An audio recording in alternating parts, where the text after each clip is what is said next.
ब्रह्ममुरारिसुरार्चितलिङ्गं निर्मलभासितशोभितलिङ्गं कामदहं करुणाकरलिङ्गं तत्प्रणमामि सदा शिवलिङ्गम्। ॐ नमः शिवाय। गुरुर्ब्रह्मा गुरुर्विष्णु गुरुर्देवो महेश्वरः गुरुः साक्षात् परब्रह्म तस्मै श्री गुरुवे नमः।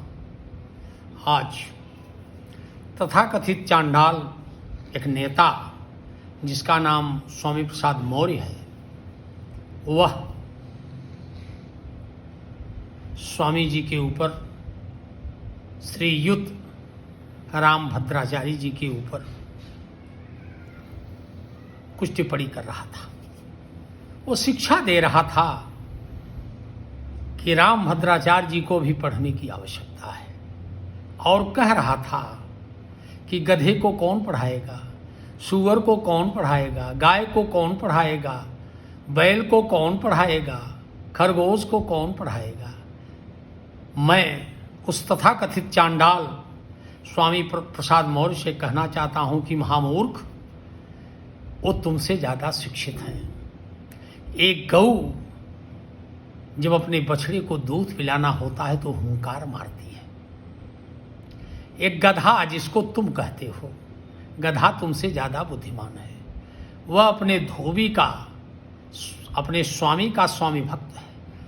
जब उसे धोने के लिए कपड़ा घाट पर ले जाना होता है तो ले करके चला जाता है। इतना ही नहीं, जब वो भट्ठे पर काम करता है तो कच्चे ईंट को भट्ठे के अंदर और पके ईंट को भट्ठे से बाहर लेकर के आता है। जब बात आती है हाथी की, तो वह अपने स्वामी को अपने पैर के सहारे अपनी पीठ पर चढ़ा लेती है। बैल जो अपने मालिक का कार्य बड़े सुचारू ढंग से करता है।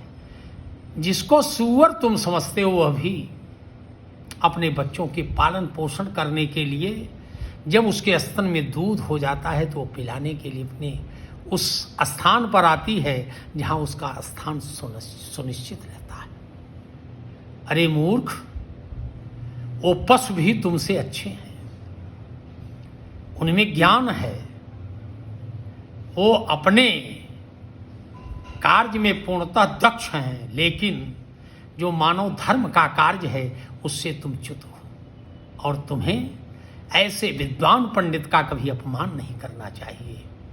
मैं उस महामूर्ख से कहना चाहता हूं कि तुलसी की चौपाई का गायन करने से तुमको ज्ञान नहीं प्राप्त हो जाएगा, और ब्राह्मण का जब श्राप लगेगा तो तुम्हारा जीवन अंतिम समय में कितना दुखी होगा। कंस इस बात को नहीं जानता था, धूम्राक्ष इस बात को नहीं जानता था, मधु और कैटभ इस बात को नहीं जानते थे, शुंभ निशुंभ नहीं जानते थे, रक्तबीज नहीं जानता था। लेकिन जब प्रभु का दंड पड़ता है तो केवल सामने मृत्यु दिखाई पड़ती है। इसलिए अभी समय है, होश में आ जाओ, अन्यथा मैं तुम्हें कह रहा हूं कि ऐसे ब्राह्मण की निंदा जो संपूर्णानंद संस्कृत विश्वविद्यालय को टॉप किया हो, जो आज के युग का स्वयं शुकदेव है, इतना ही नहीं वो व्यास भी हैं। ऐसे ब्राह्मण के अपमान से तुम च्युत हो जाओ।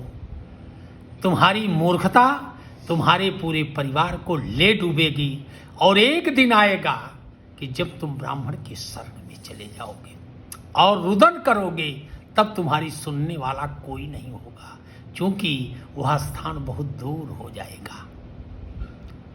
तुम नहीं जानते, शास्त्र में लिखा है कि धर्मो रक्षति रक्षिता।